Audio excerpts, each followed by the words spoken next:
Hey guys, I hope you guys can hear me. I think we are live on YouTube after ages. Okay, I can see some comments here in the live chat. Just confirm, are you able to hear me properly? Are you able to see me properly?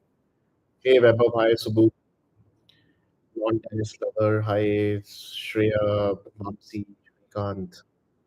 Hey Dinesh, I'm good. How are you? Hey Ayush.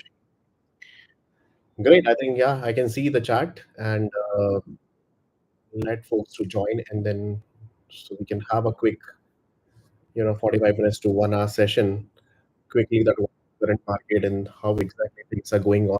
Okay. And if you have anything, yeah, we can just take your questions if you have anything. Yeah. Electronics and Magic is saying, sir, फिर आप busy हो जाएंगे. Yeah, like it was really happening these days, so I could not get enough time to come live, right? Why did you leave posting Selenium videos? Praveen, there are 300 videos are there, more than 300, 400 videos are there on my channel for Selenium. Whenever new updates are there in Selenium, I always update. So we have selectors of Sanjay also. Hi, Sanjay. How are you? Yeah, after a long time, exactly. Great. So I think we can start.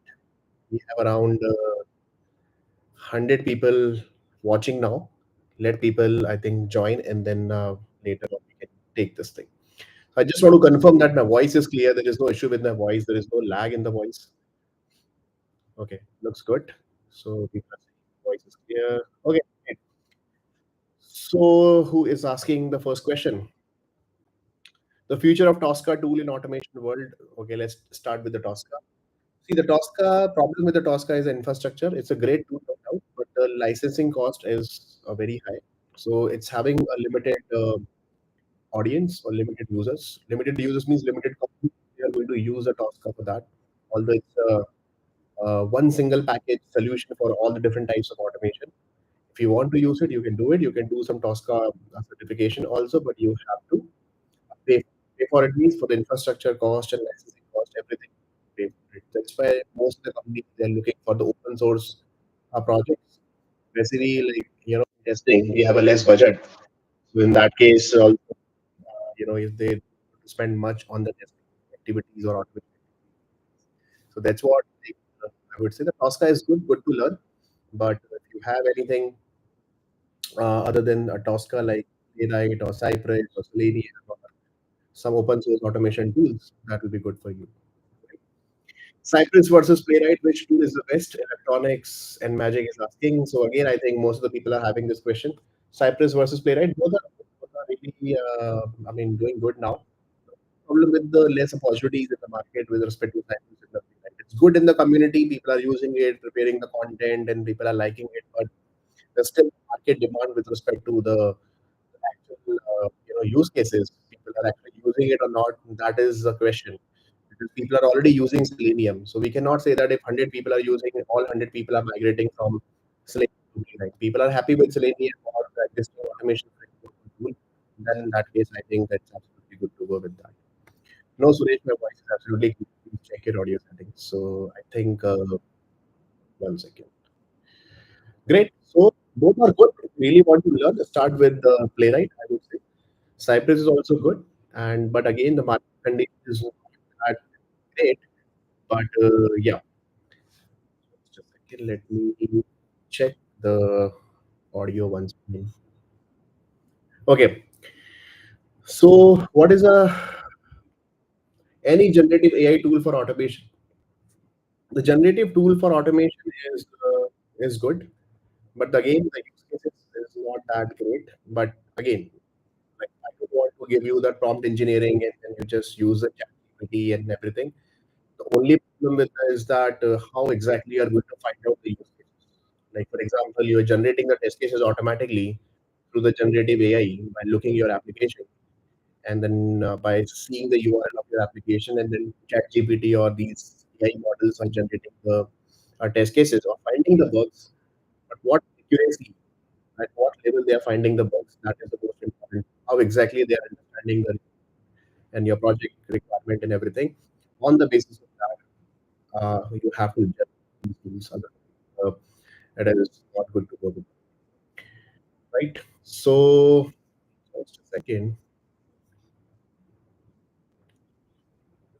I think some issue with the audio. One second. I think its audio looks fine to me.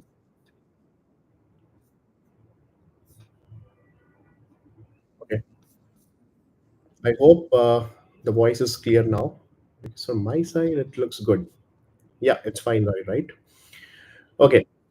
So, great. Thank you so much for that. I think some YouTube lag is there, but I'm not sure because internet is everything is fine. There's no issue with that. I don't see any issue. But anyway. Okay, great. So, what I'm saying here is that generative AI. So again, my rational answer about this that guys don't worry about too much that AI will be there, it will eat my job or all the QA jobs or testing jobs or other things will be managed. It's not like that. The human intelligence is very, very important here. The human touch, the intelligence is very much required here in the testing because testing is not that easy task. You really need some really good people in your team to perform testing. So don't take it light, right? Don't take it for granted for the testing point of view. And don't think okay, generative AI will be there or some robots will be there. They will take care of the testing part. Maybe here and there they are taking care of my other things with respect to generating some test cases, some important utilities, or maybe some quick solutions giving me with respect to code. But you have to design the things. You have to understand that. Make sure that you're writing the requirement. I mean, you're reading the requirement properly, understanding the requirement properly, and then writing either test cases and an automation that you have to perform. That you have to take a decision at the end of the day, right? So maybe some future use cases could be possible in future that maybe these tools they can integrate with that maybe integrate with the chat GPT or some LLM models. They can improve your scripts on the fly. That would be a good enhancement, no doubt about it. Plus, we can say that on the basis of the previous bugs, they can take a decision here that okay, yeah, that which bug can be there in future.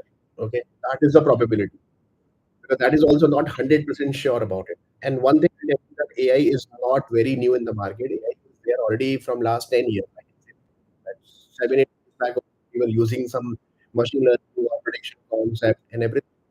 The only thing is now it's represented in the form of UI these days. That's where the chat GPT thing is coming. The prompt engineering is there in the market. That's why it's getting popular. But it's not like it's something very, very new. It is there for the last 7 8 years also. I personally used it, right? Science, maybe you must have heard about it and all those things. That people are doing exactly the same thing. So nothing to worry about it. You are still relevant in the market. It's not like after ChatGPT or AI, you all will be or we all will be irrelevant. It's not like that. From last 10 15 years, I've been hearing the same thing.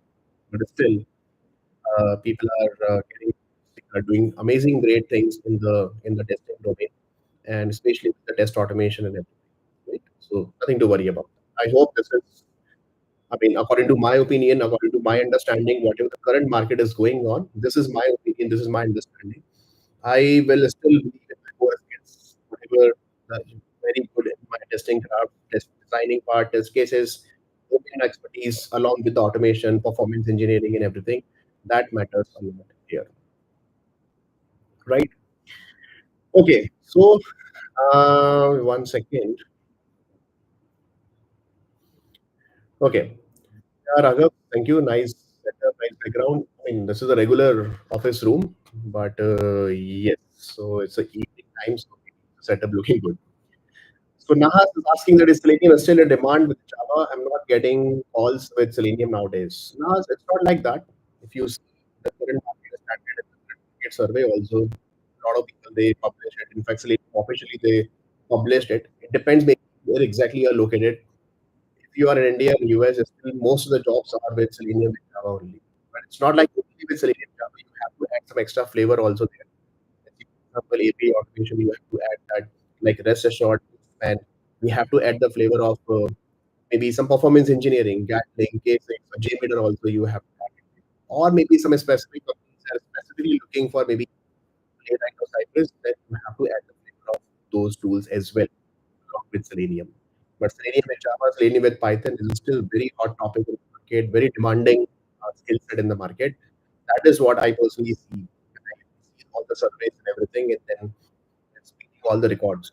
Because you wait for Selenium, 5.x very soon will be there in the market with respect to WebDriver PyDI. And I think this will be again one of the best as compared to other tools. So I personally believe that Selenium market will be up and running next, at least for next 5 to 7 years for sure. Until unless there is some very amazing tool which is coming in the market and beating all the records. Let's see. Okay, so nothing to worry. If you are not getting enough jobs with respect to Selenium, then maybe you can check that in that area, in that market, in your region, in your country, where exactly people are, moving towards which technology, which automation tool they are looking for. Then on the basis of that, you can take a decision. Yes, Samrindan Pani is saying that, hi Naveen, interviewers are asking a lot about CI/CD pipeline. Could we focus on the Jenkins with Docker, Jenkins with build, DevOps? What are the most important things to prepare? Yes, Samrinder, it's not like these days people are asking. See, think about it. You're writing automation, designing the things in your Eclipse, and you're not doing anything with respect to CI/CD. It's just like what is it? Your Eclipse only, in your IntelliJ only, in your workspace. Somewhere you have to integrate. End of the day, you have to integrate with your pipelines, with your main CI/CD. Now, how exactly you're Dockerizing it, maintaining the pipeline through Jenkins, GitLab, or GitHub Actions, or Azure DevOps pipeline. There are n number of tools are available. You have to see the concept will remain same. Either you are using Jenkins builds, Jenkins pipeline, GitLab, GitHub Actions. The pipeline concept will remain same always, right? So I think according to me, you should have a knowledge about all the different main important CI/CD pipeline tools which are there in the market, like Jenkins and Azure, and then maybe GitHub Actions. Very important these days. You should have a knowledge about it. And Docker is a very like these are the regional skills these days. Everyone should know about the basics of containerization, Dockerization, what you can, how to create the image and everything, how to set up a Dockerize. Let's see, for example, Selenium Grid point of view. What do you mean by Dockerized grid? How to create a Docker image for the framework so that I can execute my Docker images and create a container on any machine through the pipeline. So that level of DevOps activities everyone should know about. I think personally, I believe that. Okay, you should not only focus on the page object model or some design patterns or framework is done. After that, you have to enhance these skills as well, which is very, very. Shreya is saying, please reply, sir. My manager keeps telling me what to move into the DevOps. Sorry, move into the Scrum. Sorry, I just missed that question. So many questions are there actually, so I actually missed that. So Shreya, can you please write your question again? So, 1 second. Okay. Recession, when exactly is going to be end? Okay. See, there is as such, there is no recession, Manu, as such. It's not a recession. It's not like in India that some recession is going on or something like that. So maybe the market is slightly low because of there are n number of things are going on worldwide. You see some conflicts, geopolitical issues, and war issues and everything. Maybe because of that here and there, opportunities are not that much. But I think pretty much sure that from January onwards, next year onwards, and this is again holiday season is coming, right? For example, a holiday season with respect to Diwali, November, year end.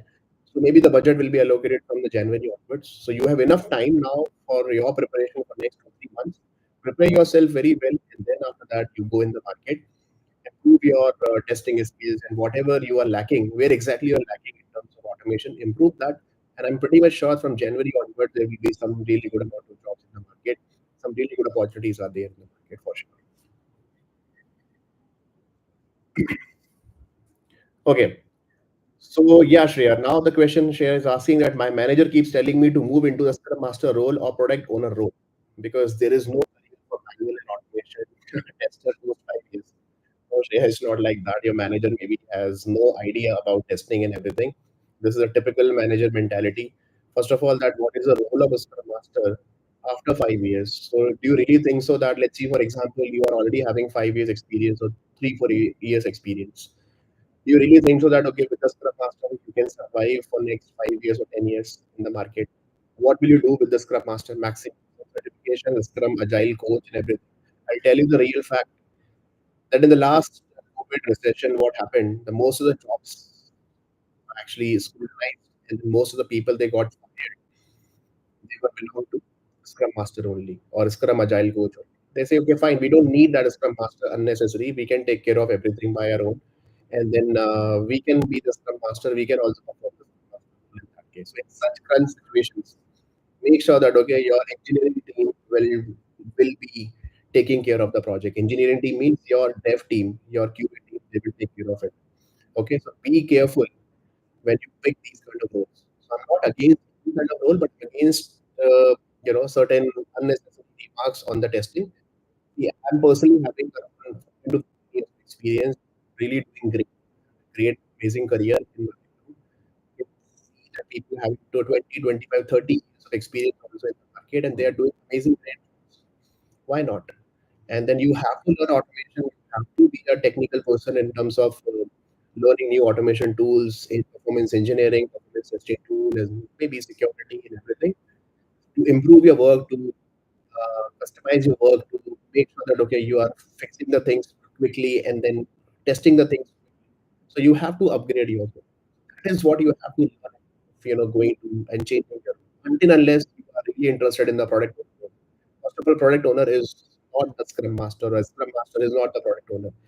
These two roles are totally different. From product owner point of view, you have to be really good in first of all in your communication, in your the way you are talking to stakeholders, the way you are getting the requirements, and the most important thing, you have to take care about the engineering team as well because whatever the requirement that you are getting from the business and the stakeholders, make sure that the requirement is getting developed also or getting converted to product development also from the engineering team. So that plays a very important role. If you have those skills, go with that.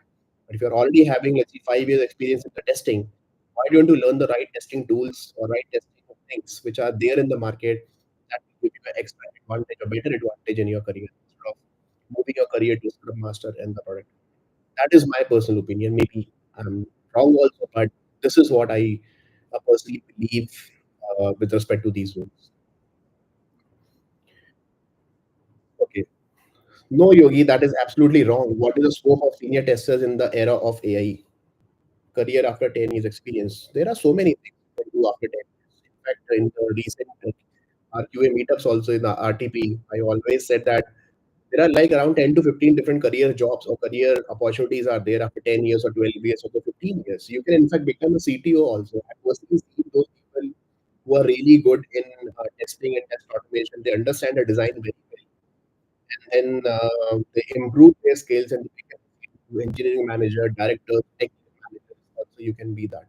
Right? You can be a consultant also. You can just become a test automation architect, right? So that is the era of like around 12 to years, 20 years. These 7, 8 years, you can give like you can become like a you know be a role in the form of staff engineer or principal automation architect kind of engineer. Also, you can become that, right? So I don't think so. It will be a problem that after 10 years or 12 years or 15 years. In fact, you see that from my batch, people coming from the testing background, talking about 2009 or 10, that still people are doing some amazing jobs. They become QA directors, QA engineering managers, delivery head, CTOs also, senior engineering managers. So they all are okay.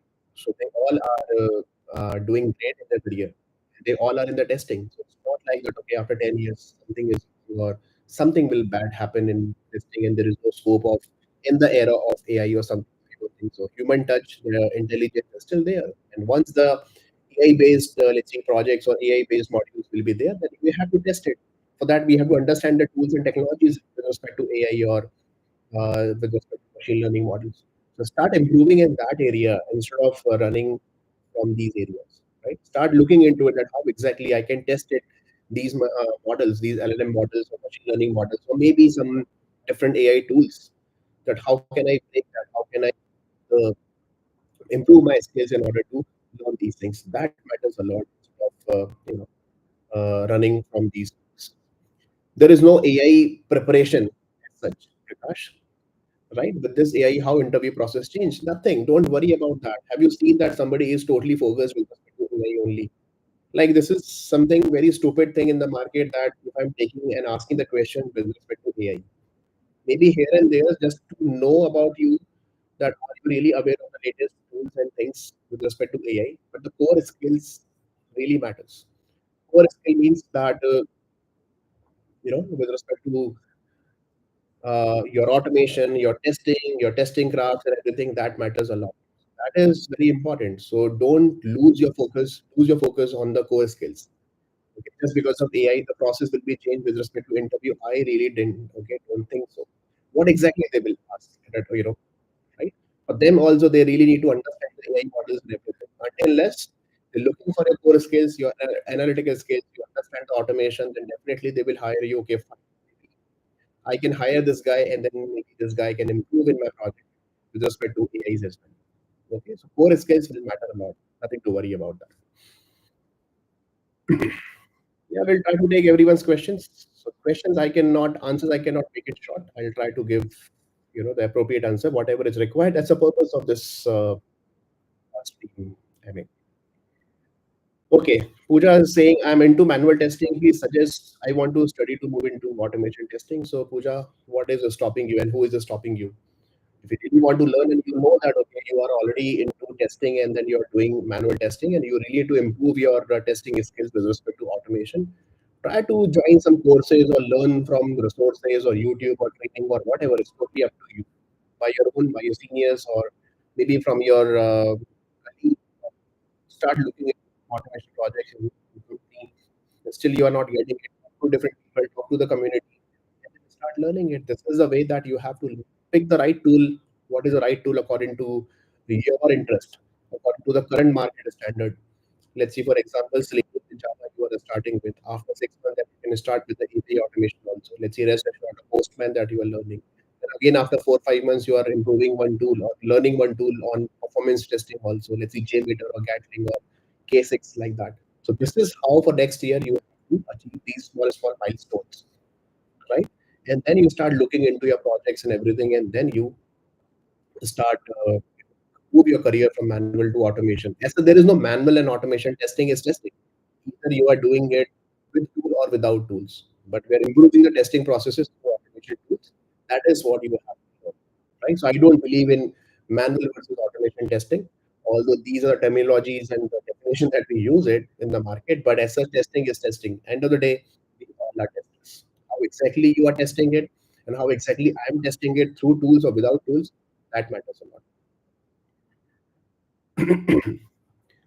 No, Arjun, we will not take legal estate exceptions that you are getting, so we cannot see these kind of questions right now. So we'll see the technical questions slightly later. I'm currently into Java Selenium. Conrad is asking that 1 second. But I see Python Selenium is having conflicts, and should I use Selenium Python? See, if you are any other, that's what I'm saying. Selenium Python is also very much binding, it's just like Java, because after Java, Python is used very frequently and then very commonly in the community.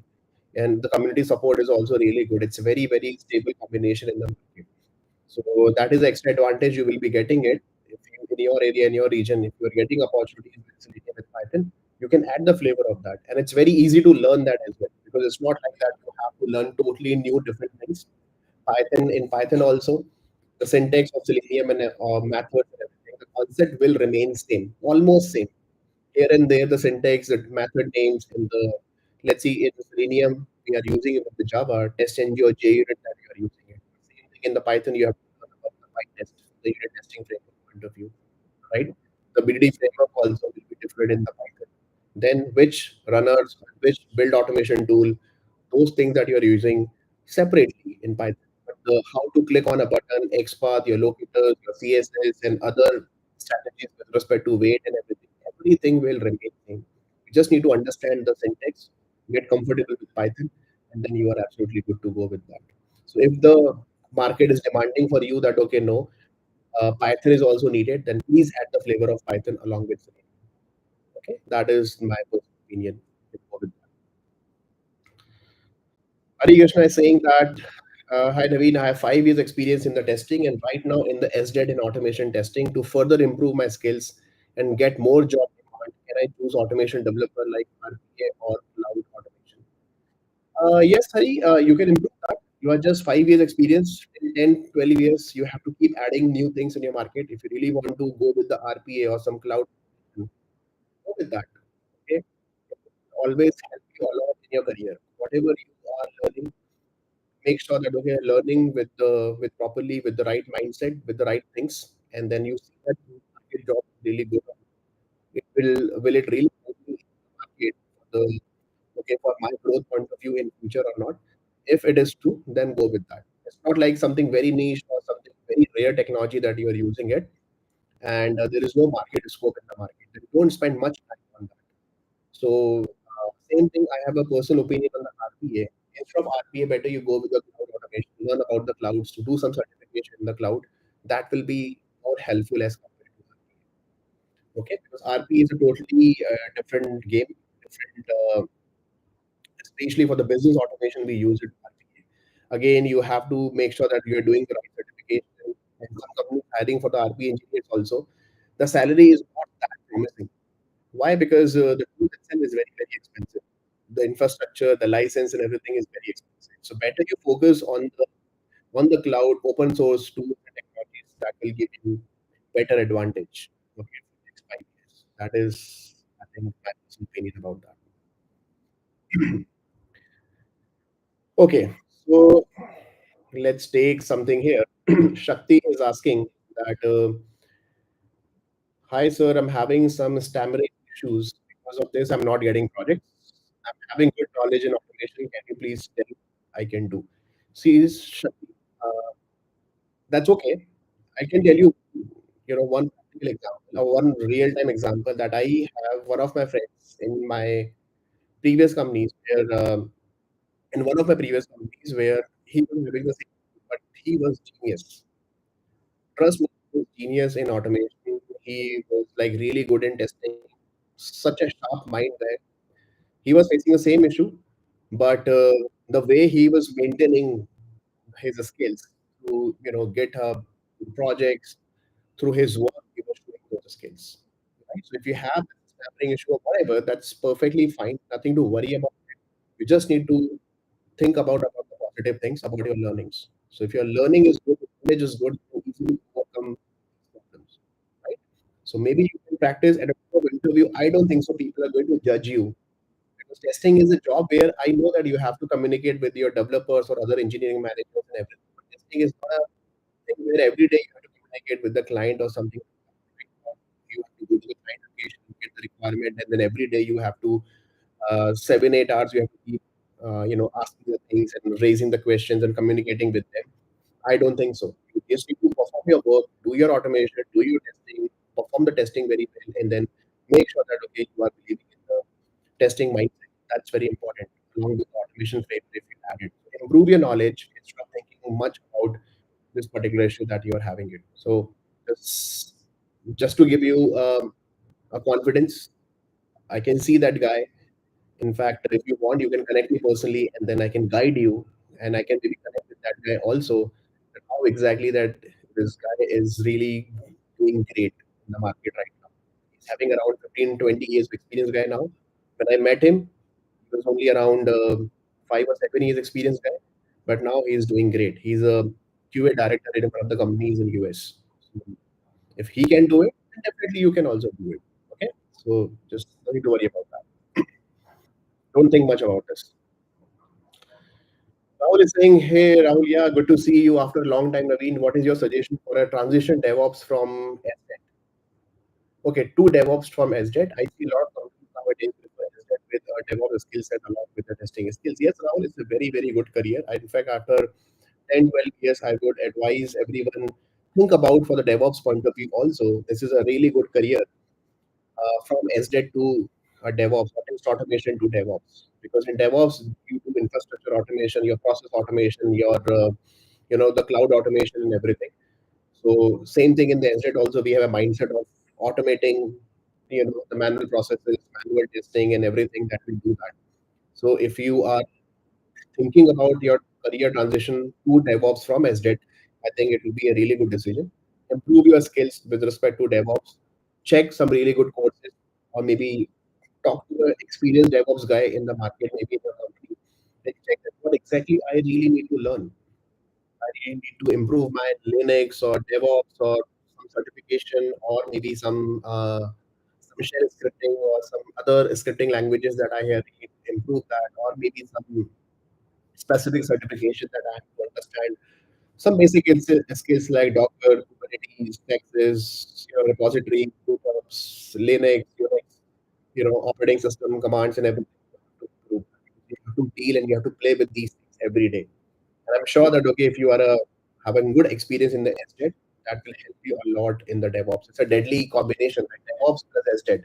You can do function automation also, and then the infrastructure automation and the process automation as well. So I think that's a really good combination. Go with that. Hi, Swamiji. That's good to see you. Okay, once again. Yeah, mobile testing playlist or some camp we will start very soon, Akula. I know this is something pending from my side with respect to APM 2.0 very soon. Okay, maybe not this year, but in 2025, first quarter, maybe January or February, we'll have a separate bootcamp batch on the APM and the mobile automation for sure. Right. Okay. So Tejas Gowda is asking, is good to go with the DSA Boss Coder Academy because LinkedIn many people are posting about it. They just have no idea about it, what exactly they are doing. And I've never seen the courses or anything, so I don't want to comment on this. So better you directly contact to them directly. Okay.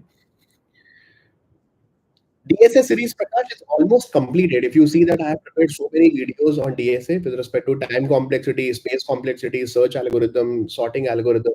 Recently started with the design patterns also.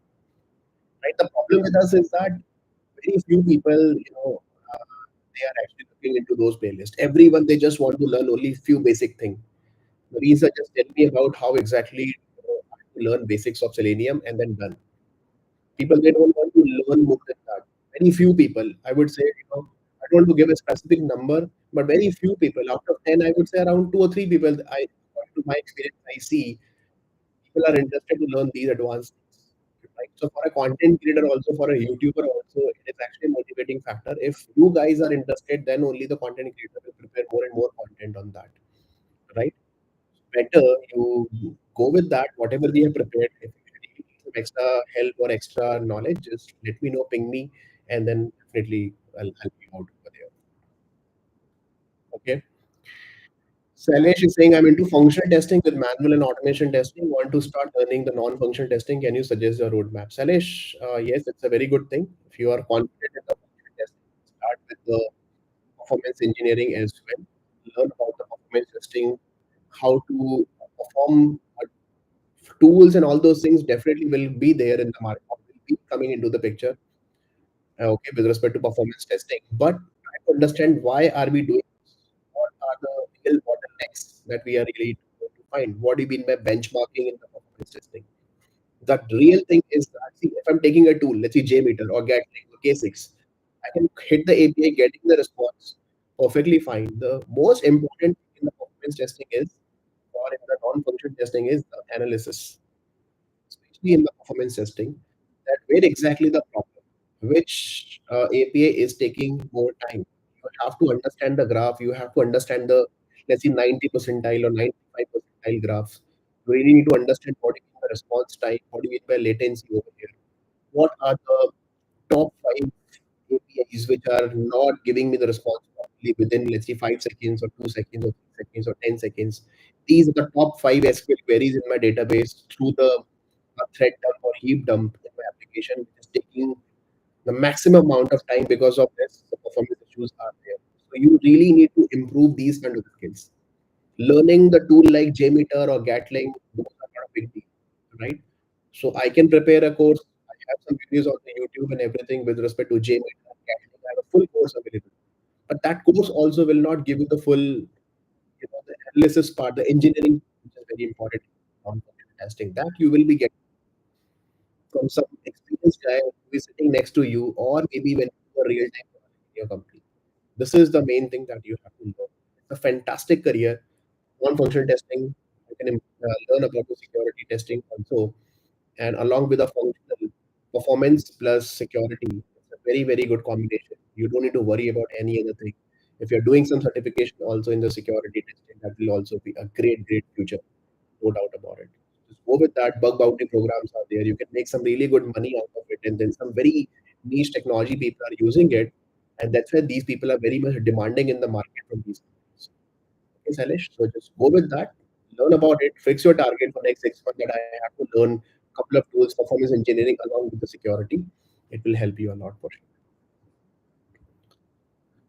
Okay. So once again, got so many questions.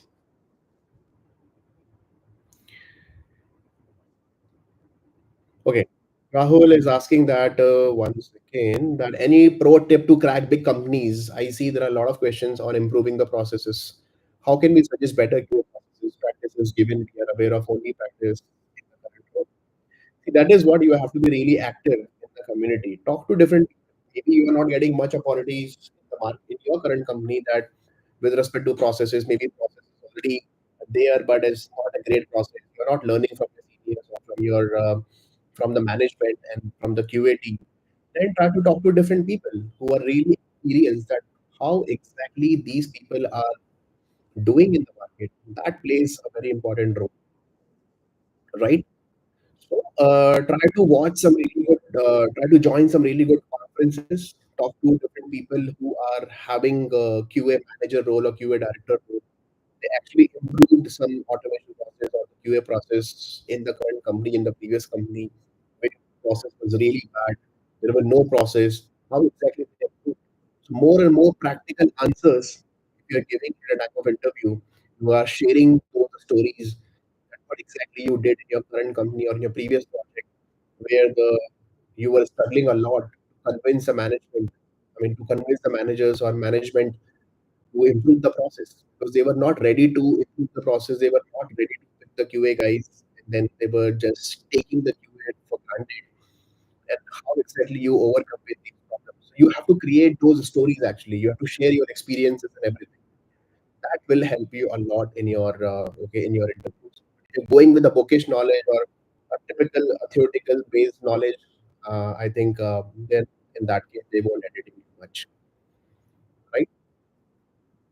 I think Yogesh, please check your audio setting. From my side, it's absolutely good. Can anyone again confirm the voice is clear or not? Because mic is good, internet is good. I can see there is no drop in the okay in my mic, so all looks good to me. I don't think so. So see, it's clear for everyone. Yogesh, please check. It's getting echo or noise. I don't think so. It's echo. Okay, maybe we'll see. Okay. Anyway, so we'll take another question. For the career gap, also, I can take one question. Jagdish is saying 9 months or 1 year gap create any issue to get an interview call. Yes, Jagdish, it might create some issues, maybe with respect to why why it happened, why 1 year gap or 9 months gap or whatever. What could be the reason behind that? So you have to give a genuine reason that and what exactly you were doing in these 9 months or 10 months or 1 year or 2 years, right? What is a I'm not saying it's not a doable. I have so many students, especially the female candidates, who were having 2 years or 3 years or 5 years gap, and then they started their career again in the testing. Okay. So I think some really good people there in the market, some startups are there in the market. They are actually not very much bothered about the career gap. They are just bothered about what was the reason behind that. How exactly you were up to date in both 1 year and 9 months. Are you really aware of it? What is your preparation? If are you really serious about after 1 year gap also? Right? So you have to justify that thing at a time of interview. You have to justify your experience at a time of interview by giving those practical answers. And you have to show those that attitude that okay, yes, I'm ready to learn. And then after that, I don't think so. It will be a problem. Personally, I have seen recently in my last batch, there was a girl from Mumbai, and she was having, you won't believe, 9 years of gap because of something happened in her family, and then she could not concentrate on the job and everything. She was into testing. Like 9 years back, she was into testing, and then she again learned through YouTube and attended my one of the boot camps also. There is no marketing for the boot camps, but and then it took around 7 to 8 months for her for the preparation and everything, and then finally she got the job in Mumbai. Okay, she was working really good, and there was a referral also, and she faced a lot of rejections initially, but then she started getting the things that how exactly people are asking the questions, and then how exactly the preparation is really good or not. On the basis of that, she was actually working on her weaknesses. So if you can do it, and one day it will happen that yes, there is a company who will hire you for sure. Okay, so just keep going. Okay, don't lose your heart in that case. Okay, so once again, I just lost.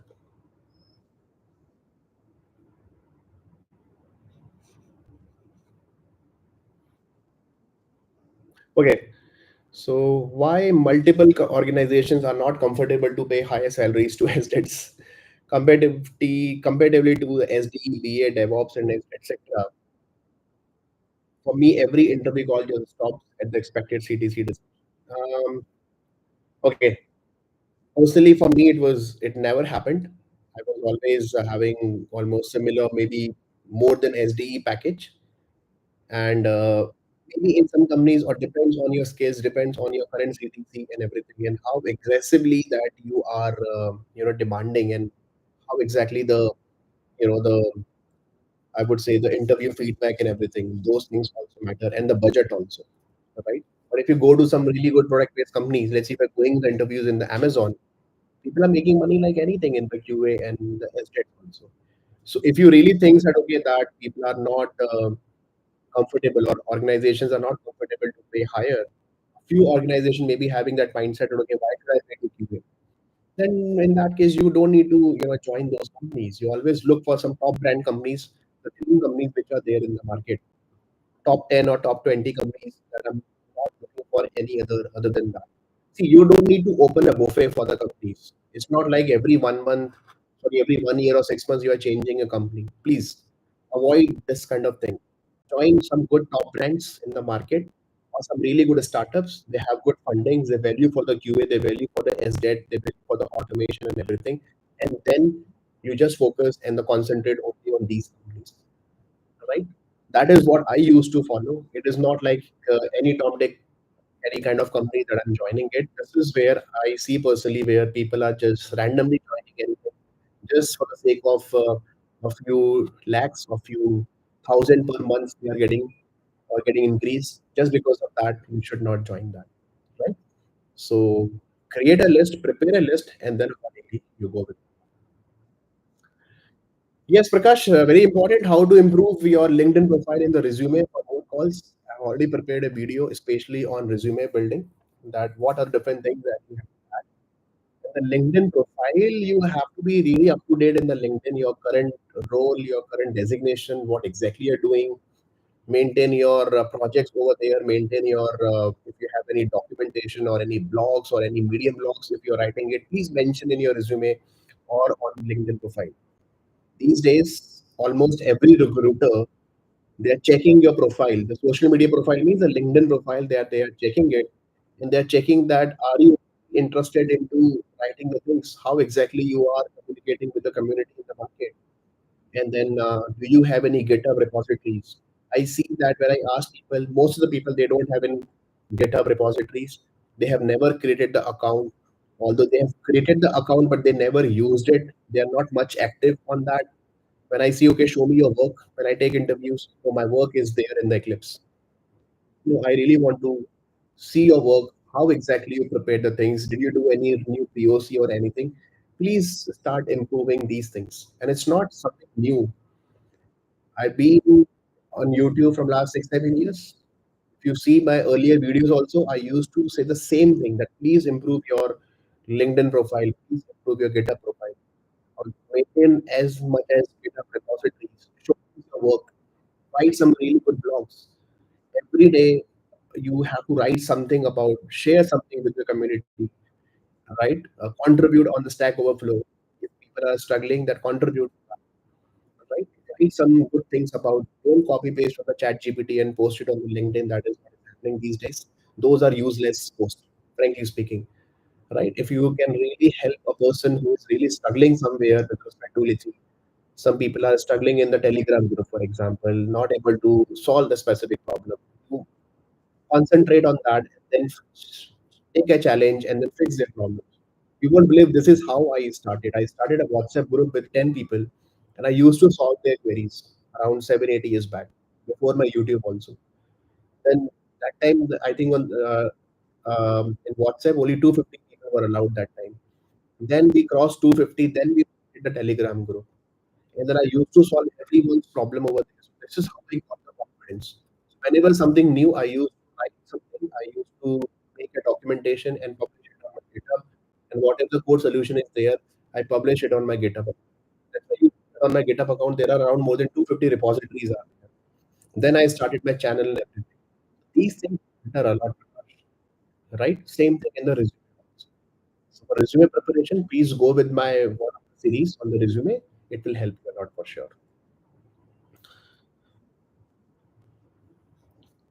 No, Universe, that's a wrong question. For how many years Selenium Java will survive from now? We cannot say that anything about this. One second, right? Because Selenium Java is doing really great. I'm not talking about Selenium with Java, but Selenium is doing really great. What is the problem with Selenium? Everything is fine with the Selenium. I don't see any problem with Selenium. Selenium BiDi or WebDriver BiDi is coming. I think most of the people are not aware of the what is WebDriver BiDi. WebDriver BiDi is a bidirectional protocol implemented in the form of WebSocket, which is like a game changer in the market. Okay, you see after 6 months or maybe after 1 year, the full-fledged WebDriver BiDi will be there. All the tools which are there in the market, either it's Playwright, Selenium, or Cypress, they will start communicating with the browser through the WebDriver BiDi. And who is implementing it? Selenium builds. So Selenium is having a great future, no doubt about it. They are like one of the most popular and the stable tool there in the market. And then you cannot get rid of Selenium so easily because people are using Selenium from last 10 years, 15 years. They have built the team, resources, and frameworks, and everything already in place. It's absolutely cleanly working, perfectly working fine.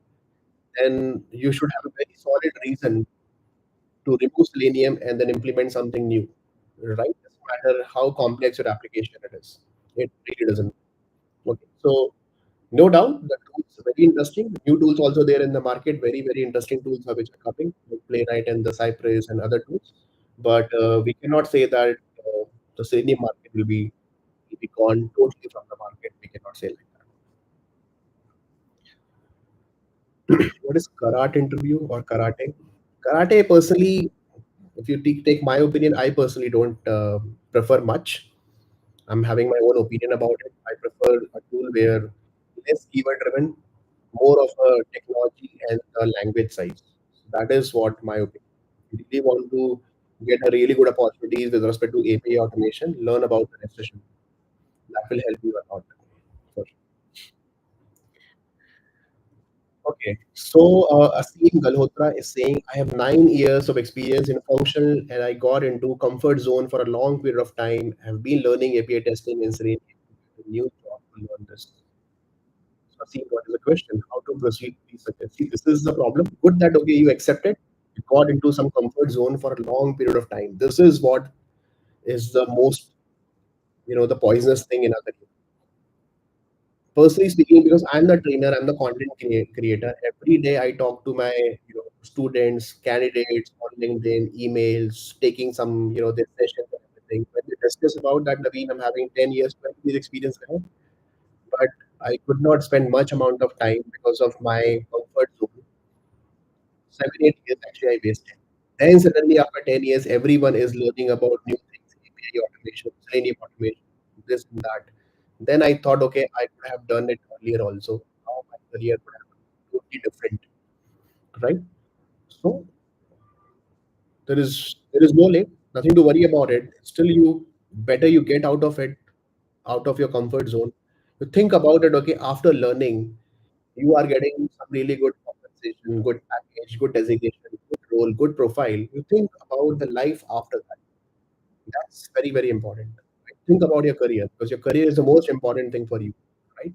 Because of that only your other things, okay, will be supported on the basis of that. Especially after 9 years and 10 years, you have to be a little serious about that. Where exactly I really want to move my career? I really move my career towards the typical thing that I'm doing, 9 to 5 job, or I really want to make some good amount of money and the comfort for the family and everything, what that matters. So please learn it just a matter of 2 3 months of learning, get back to the business after learning. And then once you know the things, once you start implementing the things, make it a habit of doing something new every day. Learn something new every day. That will make you more perfect for the next 5 years and 10 years and 20 years. Okay, so please get out of it and then start learning about whatever is there in the market, what is a demanding thing in the market. Talk to people and then prepare yourself. And then don't hesitate to invest your time, money, and efforts and everything on those tools. Right? I'm not talking about only training, but you have to put your time. So every day, early in the morning, you have to wake up. Or every weekend, you have to study. You have to prepare well for the interviews, learn the right things. It takes time, right? Next 3 4 months, spend time everything on these things, and then go in the market with these things. And no one is going to stop you in that case for sure. Okay, so please make a series of motivational talk or podcast, Biswajit. I'm really bad in motivating people, Biswajit. I don't know how exactly those podcasts will go, but I'll try something new. Maybe I can just help you guys in that area. It's hard time to maintain that hobby of learning once you are in the project. Mostly middle class people are loaded with the family responsibility. Yeah, Biswajit, I totally understand that, but it's not like the high class families are getting enough time to learn that. You think get a motivation from people who are actually doing something really good in the market, right? Not in your area or not in your profile or domain, but you see other people also. How exactly they change their life completely, right? This middle class trap you have to get out of it. The only weapon in your hand is that what you are learning, right? The career that you are having it. So if you really want to reach to that level, the 1% level or 1% top in the market, then you have to start. And this is a thing in our life with the IT especially that every day there is a learning. Every day there is a new tool. After every year, you have to improve the things. Today you are learning something, let's say for example, you are learning Selenium. For next 1 year, if you're not doing anything in Selenium or in automation, after 1 year, you won't be able to remember or memorize anything. You won't be able to work on that. So every day there is a new learn, right? So I totally understand that you are having a job, 9 to 5 job, but this is just an excuse. After job, you are getting at least spend 1 hour of time, or maybe in the morning, or make it a habit of doing practice on the weekend. Whenever you are getting time, half an hour or 1 hour also, open your Eclipse, open your IntelliJ, write some code, learn something new, read some really good blogs, take the subscription of the Medium blogs and everything. Watch YouTube technical videos instead of watching some unnecessary reels on Instagram or nonsense videos on the YouTube. Go with that approach and learn about it. Make it a habit of it. Okay, I think it's too much again now. Okay, so yeah, I think I have 221 repositories. In fact, I just checked that. Um, yeah, 221 repositories. Yes, you are correct. One, Roshan. Okay, so what are your suggestions for us to update market along with our work in Delhi? Prakash, that is the same answer. Okay, I would give for this question as well. If you have a choice to select an automation tool for a project, which one will you choose? You need to select only one. Universe is asking. No, I will not pick any random. Let's see the context. See the context-driven testing or context-driven approach is very important here. I'll see my application first. I'll see the budget, the resources, the skills, and everything. On the basis of that, I pick my tool. On the basis of that, I see that okay, yeah, this is the best automation tool I can pick. If budget is really good, maybe I can go with some license-based tool. If budget is not there, maybe I can go with some other tool. If application is, let's say for example, you are using Cypress. but my application is full of iframes and the two, three windows or role-based application that we have to perform. Cypress is, I cannot use that, and I should not use that because Cypress is not going to support that. Let's say there are multiple tabs that I have to open in the with the multiple sessions. I cannot do with that thing in the Cypress. So it's a bad approach, right? You getting my point? So that's what I'm saying, that I cannot pick always Selenium for everything, or I cannot pick Playwright for everything all the time. It depends on the context to context, right? So try to understand your project requirement, your tool, your application, and then on the basis of that, you go with that. That okay, yeah, this is the right tool for that. Do a POC on that. Hey Shubham, what about the AI tools for automation? Again, see the AI tools for automation. There are some codeless automation tools which are already there in the market. They're already using the AI. For example, when you use that, let's say for example, test trigger. If you remember that I've already prepared around 10, 15 videos on test trigger. You go there automatically, it will start, checking on the basis of AI where exactly the element is available. Above that, below that, left, right, and everything, it will check that. Likewise, there are other automation tools also. You just provide the URL of your application. They will scan the entire application and generate some test cases for that. So that these AI can do that through codeless automation. But you really think so that the intelligence which is required for the testing point of view and the requirement that we are having in our acceptance criteria, they are going to completely fulfill that, right? What about the debugging skills? What about the corner cases or edge cases? Everything you have to be in that. So I'm not saying that AI is totally useless. No, it's not that. AI is really helping you to improve your automation. Maybe some quick automation. Let's say I really want to do Excel automation. So I don't want to waste my time and my brain unnecessarily learn on the Excel automation. I quickly give a prompt on chat. Okay, give me all the read, write, update methods interacting with the Excel with the help of Apache POI API. So I get that code and then implement it. That's it. This is what I really want to use, okay, for the AI point of view to generate the code, to generate some libraries, to create some important utilities. I really want to do that. I don't want to spend much manual hours on these things. We'll see the open source tool, how exactly they're adopting. For example, let's see for Selenium. Maybe Selenium in future they will implement something with respect to AI, some AI libraries that they are going to use. That okay, fine. The moment I go to the registration page, observe the pattern, observe the page, and fill the form immediately through the prompt. We'll see. As of now, there is no such things. We cannot say, okay, AI will take care of everything. We will test it. Think about when AI based or AI test application will be there in the production, what will happen in the production?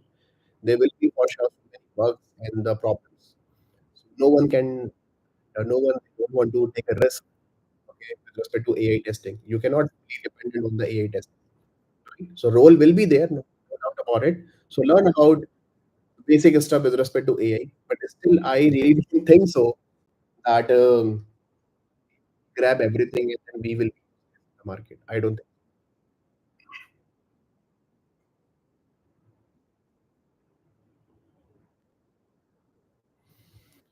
Okay, Mr. Chiku is saying if I know what is going wrong, then I will try to improve those areas. But sometimes we didn't get what went wrong.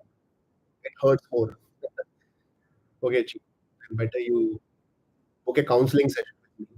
We'll talk about it. That what exactly happened. Okay, so we should know about it. Okay, what exactly went wrong in last 1 year, right? So it's almost end of 2024. Think about it that okay, what went wrong in 2024.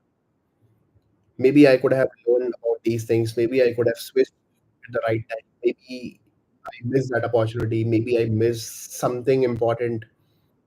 So write it and analyze it and then try to improve in 2025. In fact, from today itself, try to improve. Okay, no one will get to know the 100% things what went wrong, but at least we got that sense. Everyone knows that okay, yes, something went wrong in that particular area. It was my mistake, and it was my responsibility. I could not do it because of my comfort zone. I was so busy. Make sure that okay, I'll monitor it properly, I'll plan it properly. and then I'll learn it according to my new things. So think about it and then take a decision accordingly. Okay, Bulti is asking how is the market demand for the robot framework? See, for the robot framework is good, no doubt about it. But the problem with the robot framework is that for non-technical people, it's a wrapper on top of Selenium and the rest.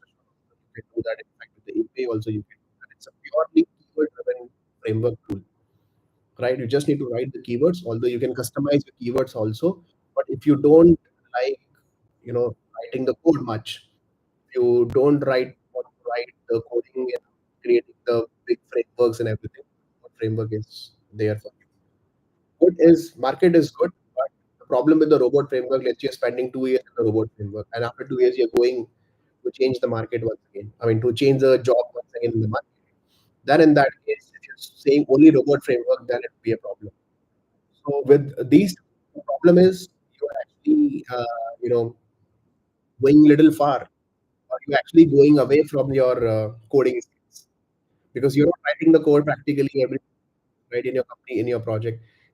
That means it could be a problem.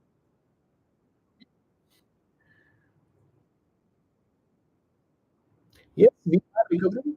Mithil is asking that is the market little better now? Yes, I think. See, market is always not like okay, market is dead. No jobs. See that on LinkedIn, on social media, people are posting it, earning it, people are getting the offers. Maybe offers are less these days, or opportunities are less, but opportunities are there. Okay, so let's wait. I think from 2025 January or next quarter onwards, it will be improved because of the year end, some worldwide geopolitics, everything, whatever is going on. Maybe because of that, also the market is little impacted. But if you see the new development point of view, new things which are there in the market, the testing demand will always be there, and more testing demand will be there for sure in the market. So just whatever the time that you are getting it, this is like for next 2 3 months, improve your learning. Try to focus on your new things. Try to focus on the new tools and technology or something that you missed last 1 year. Improve in that area, and then start marketing of your resume from January onwards. Okay, so guys, I can take quickly a couple of other questions as well. Okay, MB8K. First of all, I don't see your name. Hello, sir. How much package I can expect as a fresher for quality assurance for engineering role, please? Quality assurance engineering roles, QA engineer for a fresher. See, I would say at least start with around. It depends on your skills and everything. Depends on your college.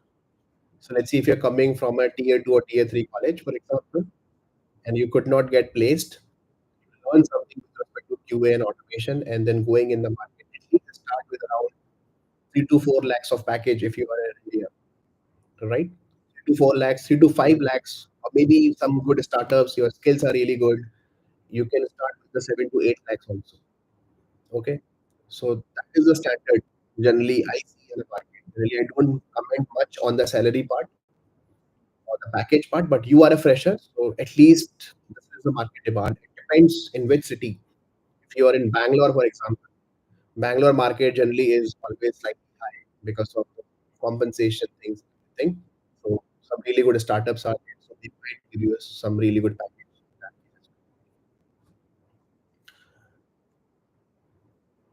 Okay. I'm not sure that my voice is breaking. I'm really not sure about it. This is first time it's happening because I have a perfect mic, perfect things. So maybe some YouTube thing or streaming is breaking my voice, but I'm not sure about it. Okay, one second. Okay, so Rahul is saying, should we try to improve our DSA skills, of course, or number of tools? No. See, don't create a book of tools. Trust me, don't create that. Improve your core skills. That is more demanding in the market. You see, all good people, they are not learning hundreds of, right? They always learn exactly. That's why you see the top tier companies. or top brand companies which are there in the market, they are not very much into the tooling part. They are interested that, okay, are you really solving the problem or not? How exactly you are solving that matters a lot. Okay, learning a tool is not a big deal, but yes, I'm not saying that it's your learning tool. No, some basic tools knowledge or expertise on a specific tool. Let's say in every domain, expert get expertise in a specific. For example, let's say Selenium UI, right? In API, let's say RestAssured, for example. In mobile, we have let's say APM automation, APM tool that you can use. That.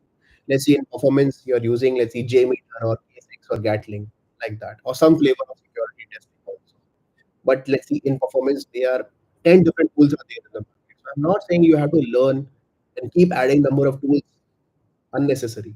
That is not going to help. Right? Why people who are actually learn Selenium, for example, or let's say we all started QTP, right? UFT now. So around 10 years back or 15 years back, we started with the QTP and it was so easy to learn because the fundamentals were really good. So if you are having a new tool which is there, already a specific UI automation, it will be very easy. Because you think about in the API automation, all different types of HTTP methods, get, post, put, delete, authentications, different types of tokens, different types of other levels of authentications. What do you mean by serialization, deserialization, designing the framework and everything? That is a typical thing that we learn. Here and there, methods are different in other libraries or in other tools, but the concept will remain same. Same thing, the same CSS, XPath, remain everywhere. Doesn't matter if you're using Playwright, Cypress, or Selenium, any XYZ tool. Focus on your learning. Focus on the core part, the core learning part, along with the programming, along with DSA. You know that okay, I'm using HC for example, Java with Selenium or Java with RestAssured. I'm lacking something. Whenever I see a complex code in Java, I hesitate. I'm not getting that. I'm not comfortable. Right? So that is what I'm saying. If you're not feeling comfortable, that is your weakness. Work on that weakness. For example, I'm always lacking in the collections, right? So yes, what do you mean by array? What do you mean by hash map? What do you mean by set? What do you mean by array list? What are the different examples? Practically, we can use it. Try to find out some really good solution where we are actually using it. So that will improve your core skills instead of memorizing selected method or is selected method in Selenium. Okay, that is not going to help you at all.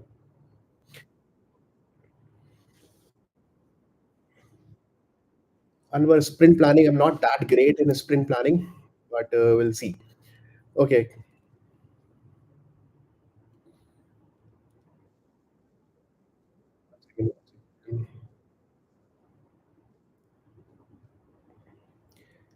Dil Se Dil Ka Safar is asking how to get a job. We learned all the tools which are required for experienced person, is still not getting the job. See, then I cannot give the guarantee for that, right? You're not getting the job because you're lacking somewhere. So figure it out. You are the right person. You are the best person, and you are the only person which will analyze that where exactly the problem in my. I learn everything. Still, I'm not able to crack anything on my interviews and everything. Where is the problem? It's not like they don't like you personally, right? Or it's not like okay, no, if this person is coming, that we will reject. They're rejecting you not because of you. They're rejecting you because of your skills, right? So check that where exactly I'm lacking. It's a clear-cut, simple reason, and you are the only person who can find out the reason because you are giving the interviews, you are facing the interviews, you are experiencing these interviews. So you have to figure it out. Other trainer or other content creator or other counselor can give you the solution. First, to find out the solution, you have to find out the problem. Please find out. Okay. Why we are not getting discussed? Because market is not that up and running, right? Running means it's not like jobs are there just like 1 year back or 6 months. You are having some really good calls. In fact, I posted something on the LinkedIn also. It's so good that people are getting jobs, multiple offers, and everything. Suddenly, it got slowed down because of the overall global condition, because of that only. Okay, but it's not the impact of AI is coming, AI is taking care of everything. It's not like that. Personally, I don't believe in that. Should we learn DSA and solve 500 hacker rank and the lead code problem? If you have time, go with that. Okay. If you are really crazy about the DSA and the hacker rank and the lead code, 500 hacker rank question that you are solving it, if you really want to do that, if you really want to in the race of Amazon, Google, and all these companies, then go with that. Okay. But personally, I don't for that because for me, work matters. Okay. Better I would spend time on my core skills to improve the things, to improve the processes, to improve the programming and everything. No doubt, DSA will help you a lot, but 500 lead code or hacker rank question generally it is demanded for the fresher point of view or the college high point of view.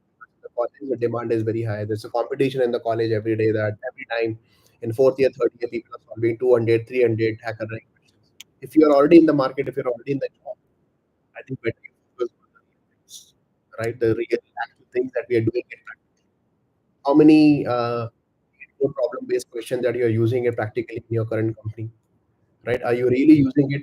Focus on the system design, focus on the framework design, improve your patterns, improve your design patterns, improve the basic programming questions, programming concepts. What are the new things? If I ask you here, how many of you knows that, okay, what are the new features are there in JDK 11, let's say JDK 21, right? Most of the people are not aware of. So, right? So, better you focus in that area instead of solving 500 questions on the. Okay. So,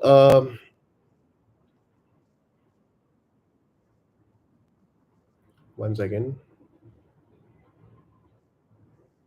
okay.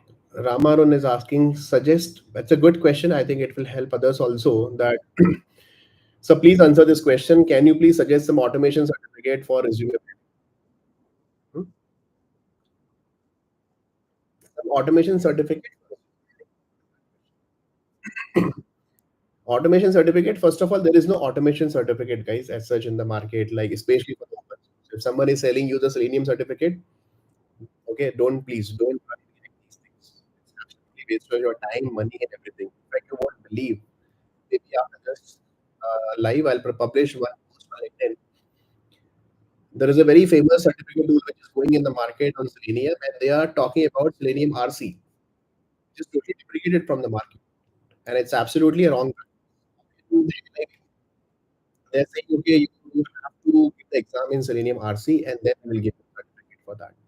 We are talking about Selenium 4 and 5, and they are still in Selenium RC, which is already deprecated from the market. So please don't run behind these certificates or certifications. As such, we don't okay much value in the market, especially for the open source.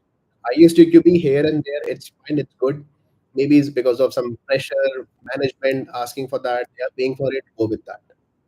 Okay, it's a one-time lifetime achievement. Take it, and after that, never pick ISTQ certification in your life, just like I did. Okay, it is a useless certificate, especially in India. Out of 100 companies, I think only one or two companies are asking for ISTQB. Right? So whenever I take interviews, I never check, okay, are you really ISTQ certified or not? So more practical knowledge and practical things that you are doing, that matters a lot instead of those bookish or theoretical based questions. Okay.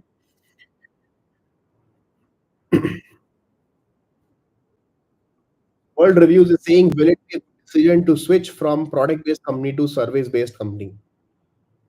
Yeah, why not? Right? And it's not like service based are bad or something, and then you don't get much work, a good amount of work or good level of work in the service based companies. In fact, some service based company projects are really great, and you will learn a lot with the different clients, different customers, different teams. In the product based companies, you have only one team, right? One product, for example, one product, and every focusing on that particular product, right? Especially where a product that I'm building and then QA there, no processes and nothing.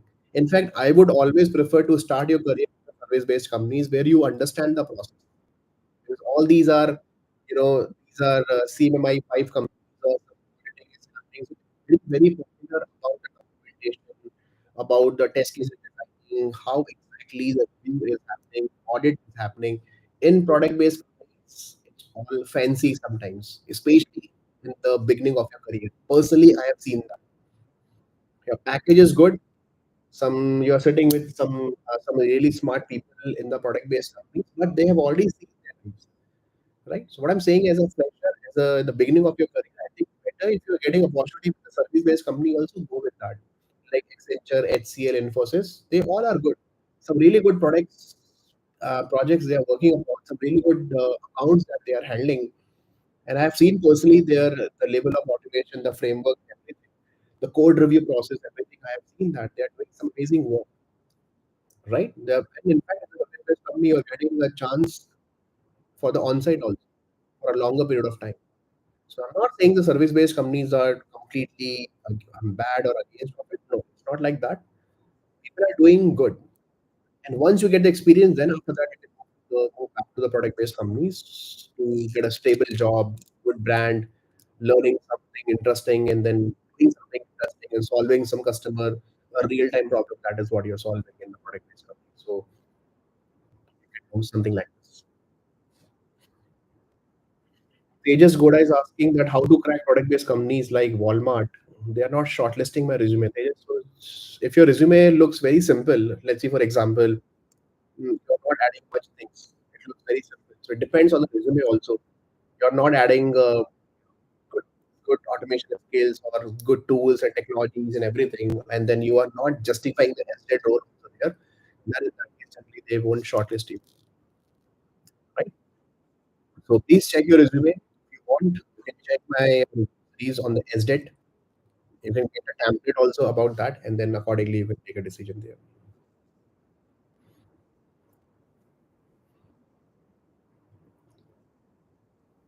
Okay, from automation to DevOps, this question we have already taken.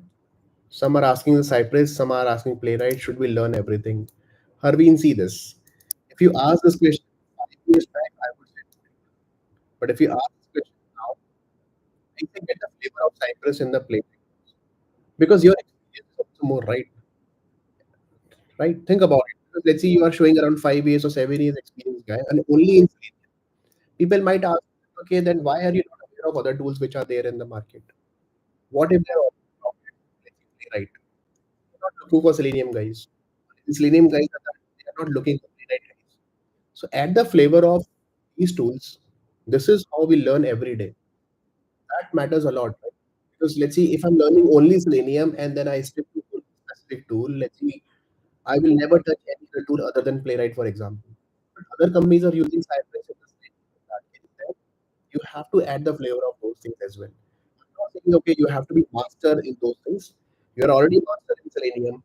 So try to see that, okay, how exactly Playwright works, what is the architecture of the Playwright, what is the how exactly using Playwright with respect to TypeScript or JavaScript, how to design the framework, what are the limitations, what are the advantages with that tool. Add those things in your bucket and then go in the market along with it.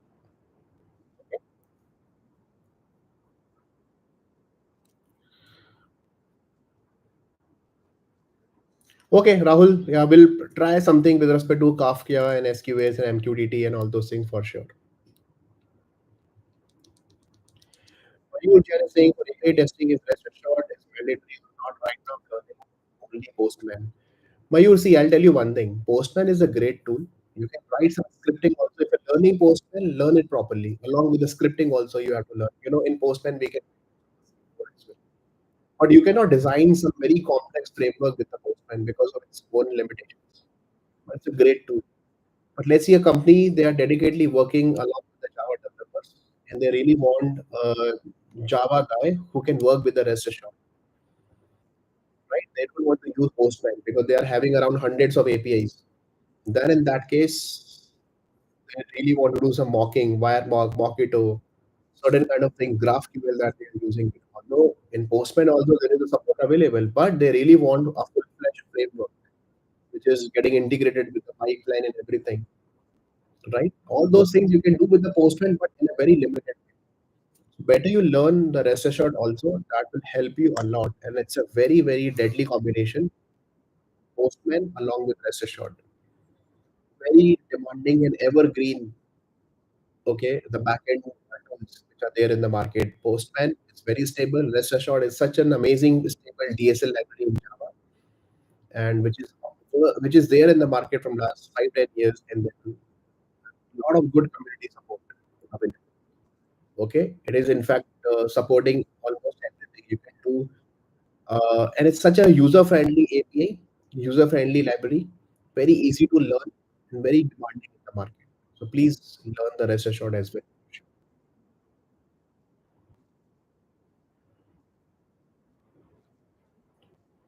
Okay, guys, I think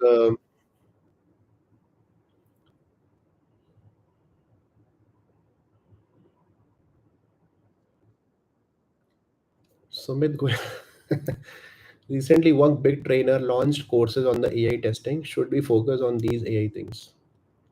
I don't know which course you're talking about. I don't know about that course. I have no idea about it, so no comment on that.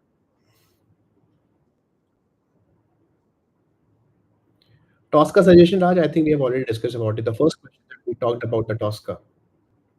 It's good to pick, but very less demanding in the market because of its infrastructure cost. Okay, so can we have a secured career? Career spelling is wrong, Sumit. It's not career, it's career. If you are going in automation, or it's good to switch into SDET. Yes, absolutely. Your career is good in automation. Right? If you're doing automation, somewhere you are already in the SDET roles, right?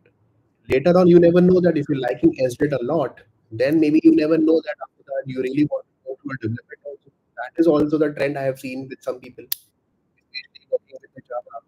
They really like Java, oriented, working with the rest assured and the Selenium. Everything moved towards uh, the Spring Boot application they learned, and then they became the backend automation engineers, or sorry, backend engineers also.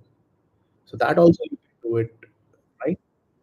Spend some initial career, initial years in your career with automation.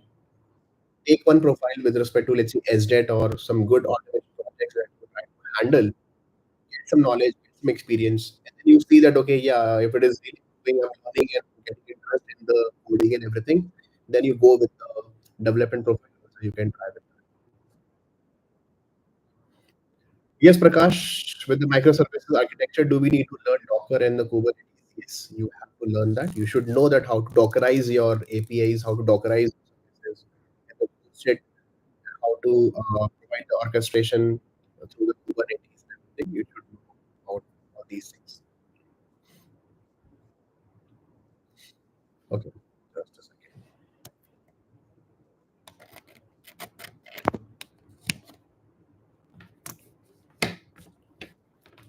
Let me remove this. Okay, mic.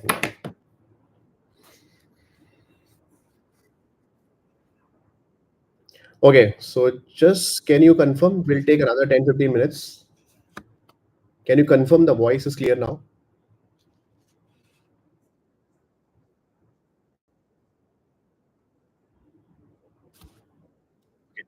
I don't think so. I just removed my mic, but great. So we'll take another 10-15 minutes if you guys are okay. Still like around 100 people are live. So Sumit saying, God bless you. Sumit, best of luck. You're doing great. And thanks for your wishes, Sumit. Yeah. Yeah, we'll see. We'll see. Hit 1 million soon. We'll see, man. That's a very pending task. I was not much active on the YouTube these days because of my other things, but we'll see for sure. Yeah. Okay, VV saying that should we learn all tools in the market or focus or go in depth? Also, while scheduling interviews, I'm getting confused between Python, Java, and VV. What is your name first of all? And thanks for 39 rupees. I think I'll get some coffee with that. So, all tools in the market, no, not all the tools, or focus and go in depth that we have already discussed in one of the questions. That better you spend time on whatever already there in your bucket. Let's say, for example, if you're already having Playwright or Selenium, try to improve that. I'm the best at Selenium. Best means that you give me any scenario, I'll try to handle it. You give me anything with respect to Selenium, I can handle it. Whatever in the scope of Selenium, I can handle that. Right? So improve whatever is there. You don't need to create 100 tools in your bucket. It's absolutely not necessary. And then you are getting confused between Python, Java, and JavaScript. No, that conversation should have been covered already. Because if you're already working in the specific automation, you have to pick your favorite comfortable programming language. Python is also good. Java is also good. JavaScript is also good. Ruby is also good, right? If you are really good in, for example, in Java, I don't think so that you really need to learn Python and JavaScript, right? Until unless there is some great opportunity which is there in the market and they're asking for Python, then you can add the flavor of Python or JavaScript. Like if you're already good in JavaScript, I don't think so that you have to start learning Java in that case. Okay, I'm not saying deep dive into Java because you are already started your career with the JavaScript. You're doing good, learning and then using all the JavaScript based automation tools and the framework which are there in the market. Go with that, right?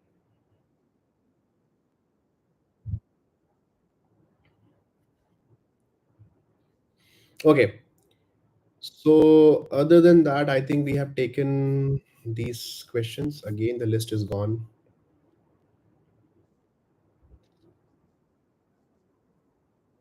World Reviews is saying our management is saying automation testing is not generating revenue.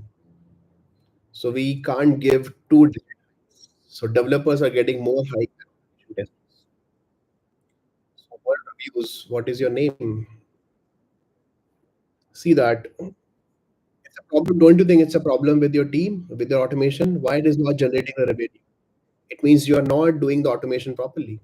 If it is not generating the revenue for your company, right? So think about it. That is a major problem.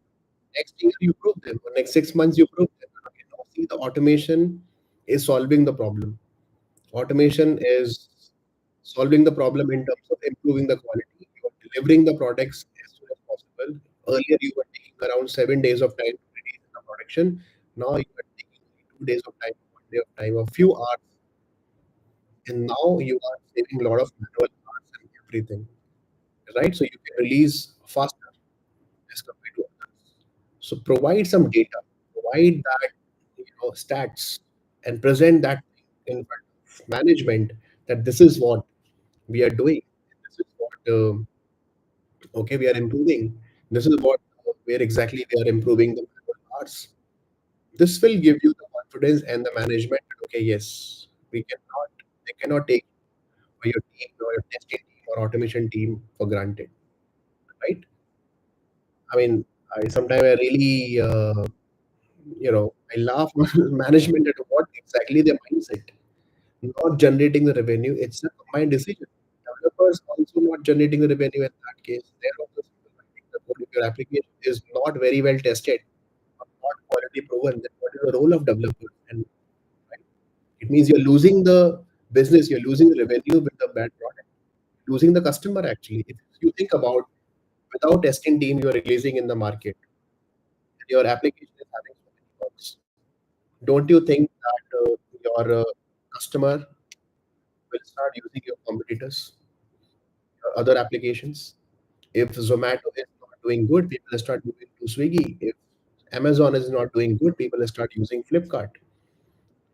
Think about in that area. It can be possible with anyone. It can be possible with the developers or the testers also. So think about in that area that where exactly I'm lacking, why we are not able to improve the things. Are we really leveraging automation properly or not? Or too much of automation we are doing, or we are not able to find the things properly. I have seen products where people are, or projects where people are working on automation for 1 year, but they are not running the automation every day or regularly, or they are not leveraging it. But when you see their repositories and everything, it's full of automation, but they are not using it. And what is the use of that automation? It's just a garbage thing that you have written if you're not using it for the complete purpose, right? So think about that as well.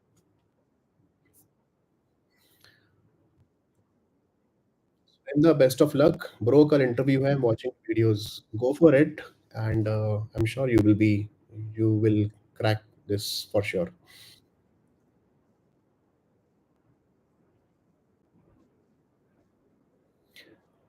Sumit, on test trigger, it's good. Sometimes it's good, sometimes it's not up to the mark. Okay. So, see, again, there is, I mean, the startups and then they're improving it, but sometimes some features which is taking a lot of time because of the latency issue. Because for every small thing, they're creating an inside container, and the container will be launched, and then it will record, and then again play. It takes a lot of time. So in that case, latency is there. That is also personally I felt that. Yes, I agree with you. Okay, so talk to them. If you're paying for a tool, you should get the return also for that particular tool, right? Because all these are paid tools. Okay, Rahul Suresh is saying that will you prefer Cucumber-based framework or non-Cucumber framework in your project? What are the factors? See, again, I really want to talk about this. That's a really good question that Rahul asked. Because see, try to understand, guys, that I really don't understand why people are like always behind the BDD Cucumber. Just I want to learn Cucumber. That's it. I don't want to focus on other things. In fact, they really don't know what is Cucumber. When I see it feels really bad that okay, are we going to automate the web application with Cucumber? Cannot do all those things. Cucumber is just a BDD supported tool, which is providing the support to implement the BDD processes. So if you're not aware of BDD, if you're not implementing the BDD in your current company properly, then what is the use of Cucumber, right? So if my company, let's say, for example, we four people are working, and we are not bothered about that, what do you mean by, we all are on the same level and feature file and everything. My developer is super crazy guy. He's always busy. Like this guy is always busy. He has no time on other nonsense things. He's not coming with you and then sitting with you that okay, no, I'll create a feature file with you. The product manager is always on site. He's always traveling. He's always busy with the stakeholders, getting the requirement and making sure that the product is building in the correct. So do you really think so that okay, now the you QA is left, only you left, and then asking that no, and then doing feature file and everything and design based step definition scenarios and everything, and then unnecessary complexity with respect to parallel execution, right? Creating unnecessary extra abstraction layer on top of Selenium. What is the use of that, right? If the BD processes are not available, and at the same time that you are writing a test cases also because management is asking for it. At the same time, you are writing the feature files also. So in that case, I don't think so that we should use Cucumber just for the sake of we are using it. Just for the sake of somebody has told me about Cucumber, right? If there is a reason, I'll go with that. If there is a requirement for such a complex application, if I really want to write a plain English where the understanding among all the amigos, QA, the business analyst, they want to guys, let's sit together, let's create a common feature file, and then it's a basic understanding for everyone. Then in that case, I'll go with. I'm not the only responsible person to create the feature file just for the sake of using Cucumber, right? So that is my opinion about Cucumber and the BDD based factors.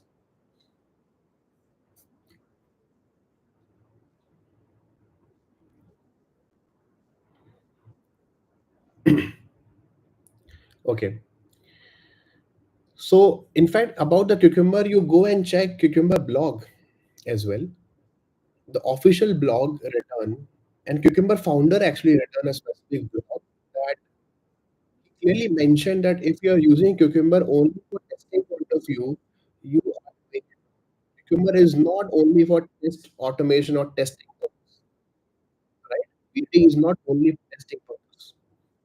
I see and then feel really bad that 10 years experienced guy saying that I really want to automate APIs with Cucumber.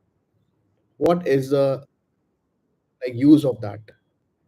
Do you really want that somebody will create the feature file that okay, when I use this post call with this JSON payload, I'm expecting 200 response. I'm expecting this is a JSON. Do you really want to write these things? Is it a really a user journey? Is it really defining a workflow or the functionality of a specific application? Right? This is just an API request and the response information. Why do you really want to write in the form of feature file unnecessary? Don't you think so? It looks really odd writing the status code complex JSON in the Excel in your in your feature file. So it does not make any sense to write certain things in the feature file with the help of Cucumber in the BDD, right? So please avoid certain things or certain technical things. Define only user behavior or the user journey and the user requirement or specific product requirement, which can be achieved in the UI if they all are agree in the management, PO, QA, and dev working together, and the proper BD process is implemented. Then only use Cucumber. Otherwise, please ignore.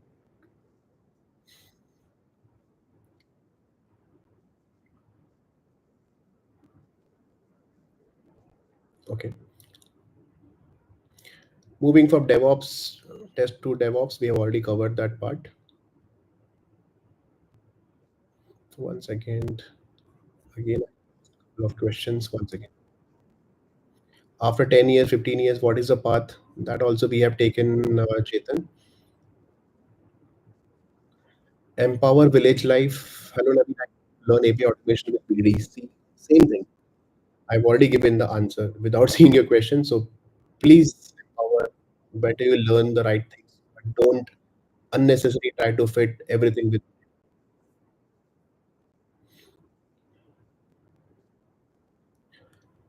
Okay. For Playwright with JavaScript, what are topics we need to focus for most of the interview point of view? See this, Praminder, that's a really good question. I would advise everyone to start Playwright with the TypeScript, not with the JavaScript. If you're coming, let's say, from Java background or Python background, it will be very easy you to learn the TypeScript because TypeScript is a type language, like where you have to define the type of the variable, or at the compile time itself, it will be decided, not like the JavaScript, right? Because in JavaScript, what you do, 100 lines of code that you're writing, when you run it, then after the execution, you will get to know what is the problem. But in the TypeScript in Java, the moment you write the code, at the compile time itself, you will get to know that what exactly the problem, right? Syntax problems are coming, or compiler is catching the problems, or anything like that. So at the compile time, most of the things are already done. So that will give you a better debugging skills or better control on the code instead of getting a surprise after the execution. That's why the JavaScript based tools are really irritating sometimes. Better you improve the TypeScript. But how to learn TypeScript? In order to learn TypeScript, you have to be really good in the JavaScript also, right? Because TypeScript is actually converting the entire code into the JavaScript internally, and then the JavaScript is getting executed. So you can say the TypeScript is a wrapper on top of JavaScript, right? So improve promises, improve JavaScript based functions. What do you mean by how to declare a loop and arrays and everything in the TypeScript or in the JavaScript, right? A lot of people, they are not aware of what is the concept of await and async concept, right? What do you mean by promises? Why we write await every time in Playwright in Cypress? There is a reason behind that, right? Right now we are using the existing features of Playwright, the existing methods of the Playwright. What if tomorrow I really want to create my own custom functions, right? So if you're not aware of about the promises, rejection of the promises, fulfillment of the promises, right? Resolving of the promises. If you're not aware of the method, chain, blocks, and everything, then in that case, it'd be very difficult to write the code with the automation tools. Because what we do in YouTube or in Udemy courses, very basic stuff. Yeah, dot click, dot send keys, and then done, right? But in the real thing, in real times, things are totally different. There you have to create the generic utilities, functions, design the components, writing the complex code and everything, optimize code that you have to write. You have to improve use your the programming skills over there. So that thing you have to learn, right? Not like a course where simple driver dot find element dot click dot send keys and then I master in Selenium or I master. No, that is only for few basic stuff. That's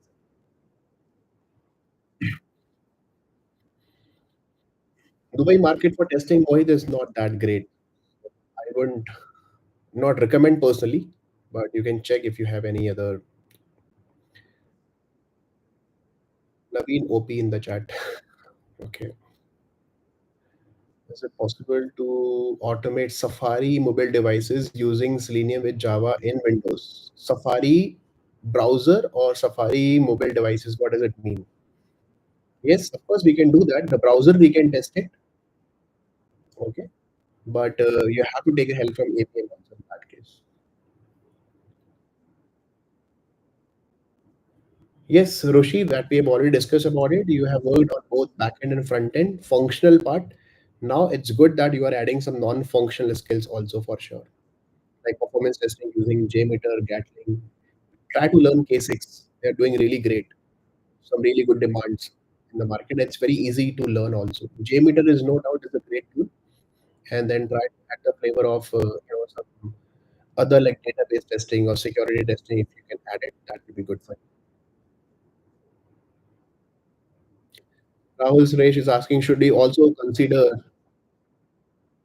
the front-end tech stack like Node.js, React.js into consideration while choosing the UI automation framework for the faster test and execution? See, according to me, it's a myth.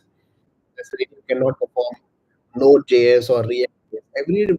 Almost every application these days is React-based application or Node-based application or Angular-based. Angular-based is almost like from the market because from the Google side. But, and there is a full-fledged support available with Selenium, Playwright, or anything.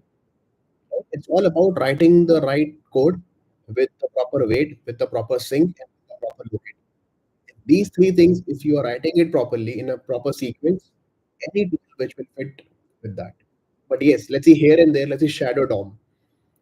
There is no much support available with respect to Shadow DOM, and you have to write some really complex JavaScript executors every time. It's really unnecessary. So in that case, your application is full of Shadow DOM, which is a very rare case. Then in that case, for example, I won't prefer Selenium. I'll go with maybe Playwright or maybe Cypress in that case, right? But let's say your application is full of tabs or full of iframes, then Cypress is a bad choice in that case. But I want a really good stable API and which can interact with all the React-based applications or components and everything. So if the text data ID, which is already available, and I'm already aware of Selenium, I can go with the Selenium also. I can go with the Playwright also in that case. And you see one important concept here between Selenium, Playwright, and the Cypress. Selenium is the only tool where the dashboard with respect to grid is available. I mean, not exactly dashboard, but you think about the Selenium grid. It's a complete infrastructure that they have given free of cost, right? You can run your test cases in the parallel mode with multiple devices, sorry, multiple browsers with respect to multiple operating systems. You can do that absolutely free of cost. You can set up your own browser lab on the cloud, and then you can execute that. But if you go with the Cypress, for example, Cypress dashboard is available where you really want to run the parallel mode or multiple execution like that. You have to pay for it. There is a pricing model for that. So Cypress, you're doing in automation and then writing the code. See, I'm not criticizing anything. I'm just giving you the pros and cons here. In Play, in Playwright, so there is no grid available.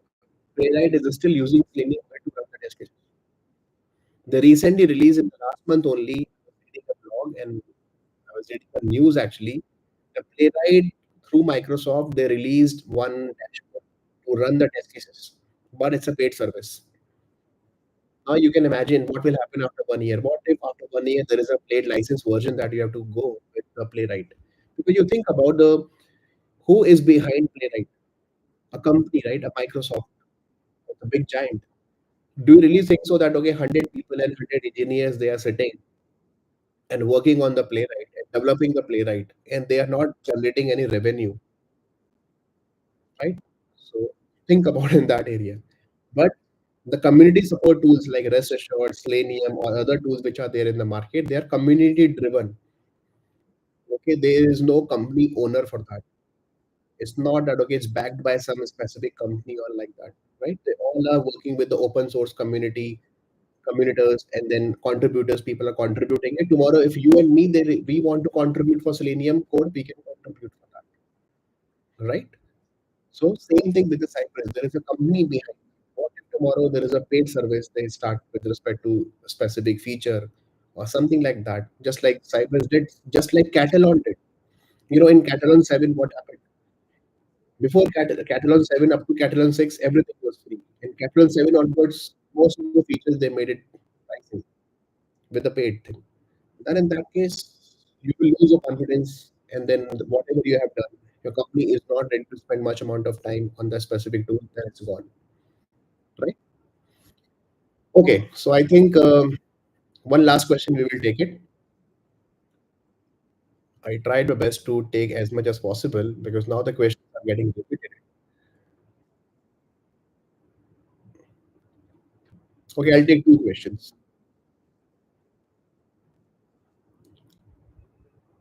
What other limitations of the CSS can be improved the automation test shadow DOM? CSS is really good, very fast, no doubt, but the backward traversing and the text support is not available. Text support is not available, and the backward traversing, let's see, backward siblings, child to parent traversing in the web table handling, especially with the one column to the previous column, you cannot do with the CSS. These are the major limitations. VB is asking, how did you master your automation skills? What was your practice strategy? See, it's all about like, the Kida or that zeal that no, if I behind a specific, let's see, a scenario, it is always giving me a motivation that okay, no, I have to do that. I have to be different from others. I have to crack this particular scenario. I have to write the right code, the best code. Can we optimize it? Can we automate that? Can we automate this? Like, what is the main motivation that when I was working, because I'm not working in a specific company, I'm having my own thing. But when I was working, my mindset is always that I really want to minimize my manual tasks. I cannot work all the time running the manual test cases, updating the test cases, pass fail, pass fail. I don't want to do that. Somewhere I really want to add the flavor of automation. See, I'll tell you one thing. We were generating around 5,000 records before every execution in the system. So I was generating it through some very complex algorithm through which only you have to generate the code, sorry, generate the data to prepare the test data. So for that, I actually automated.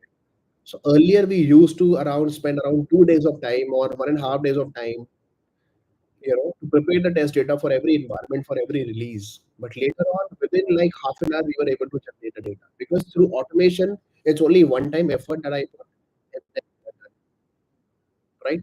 So likewise, I created n number of utilities. So automation is not about only test automation. Automation is all about that you are automating it and saving a lot of manual hours. So to improve those things, to implement those things, so obviously you need to learn different tools and techniques, right? So that was the motivation behind. And then obviously when you become a content creator or trainer or it does not look good, right? That okay when your students are asking the questions because I'm specifically talking about only that asking the question and then you're able to get answers for that and you have no idea about that. That is also another motivation factor that I have to be ready for the challenges in my career, in my profession. So that's why that zeal is already there. The passion is always there. That okay, no, every day I go and you won't believe every day I read around 4 to 5 medium blogs. Some hidden talents are there in the industry. They're writing some really good blogs. Then I'm going for it. Every day I'm getting okay. Yeah, this is also people are doing it. This is also something new. Let me improve that. Let me note it down. Okay.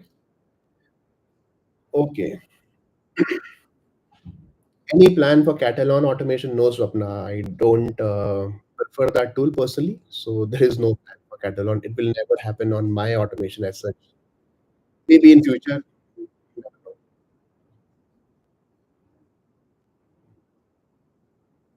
Playwright with TypeScript is good. Unknown Innovation is asking this. That yes, it's good. Go with that. Playwright with TypeScript, Playwright with Java, Playwright with JavaScript, Playwright with Python. Go with that. If you are comfortable with the Playwright with Java, also go with that. Whatever you are solving the problem with the Playwright TypeScript, same thing they can do with the Playwright and Java also. The only thing is people are actually using Playwright with TypeScript frequently, right? But as a feature wise, you see 99% features are almost same. Here and there, some features are missing in the Java. Like let's see, timeline issues are there. Sorry, what do you call that? Yeah, timeline or time lag or time travel things not available in the Java. But what will do with that feature? We are here to design the automation framework and everything so that you can easily do with the Java also. Why not? So there is a full flash series available on my channel. Go with that. It will help you a lot to understand. Right.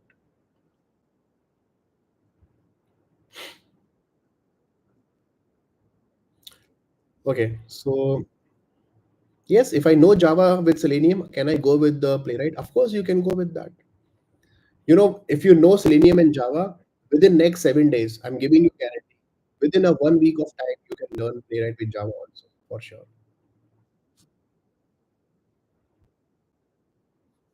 How to make yourself excellent in programming? Everyday practice. Try to focus should be on not even writing the code, but I have to write the optimized. I have to write the better generic code, right? And whenever I think about the design point of view, I have to focus on the patterns, design patterns. That matters a lot. Mukesh Watwani is also here. Thanks for coming live. Good to see you live after a long time. Yeah, thanks, Mukesh. Like, see the example of Mukesh that he's like he's a crazy guy.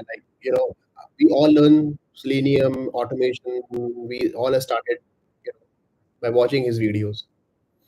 And when you see, like, I see him, the same thing in him also, that whenever we talk, there is a solution for everything with him. Okay, although he don't highlight much to his videos or something, but when you talk him personally, he knows almost everything because his core skills, core fundamentals are so strong. That's why I admire Mukesh a lot. That, whenever I stuck somewhere, I ask that Mukesh, how to solve this? Are you doing that? And he is having a solution to that. So that's really good to see. Thanks, Mukesh. Thanks for joining. Okay, so we'll do one thing, guys, that we will keep coming live like that. Hey, Sharma, thanks a lot for this session. I just want to let you know there's been a bit of cracking sound. Yes, I know that. I'll try to improve next time from my side for sure. It's been a long time. I just opened my laptop, suddenly announced, and then came live. Although my logistics are always top notch, but I have no idea why it is lacking or why it is cracking. Okay, so with this thing, we will close the session. And what we will do, we will try to come live more frequently. You guys just maybe once in a week we can come live. And very soon we are going to start a new series also on the channel. First couple of videos are pending with respect to design patterns. And then after that, I'll start a new Cypress series. That is what we are planning. Okay. So till then, take care, do your best, and then keep learning and keep watching Naveen Automation Labs. And one more update, guys. If you are in Bangalore, we are going to do a QA meetup very soon. Me, Mukesh, and Sanjay. Bangalore, we are picking first because we all are in Bangalore right now. And then we will do a tour of India. And we'll go to Pune, Delhi, and then again that thing that we did last year. So 2024 end and then 2024 whole. We will actually perform a couple of meetups in different cities. So if you are in Bangalore, we will open and we will announce the registration and everything very soon. Please try to join, meet us. If you have any questions, everything, feel free to ask in the meetups, and it will be helpful. And then it will be a good get together. Okay, yes, RTP. Okay, and if you are okay, RTP, we are planning one RTP in Goa as well. I'm not sure that again who all are ready to be coming to Goa, but very soon we are starting one RTP, one QA meetup in Goa as well.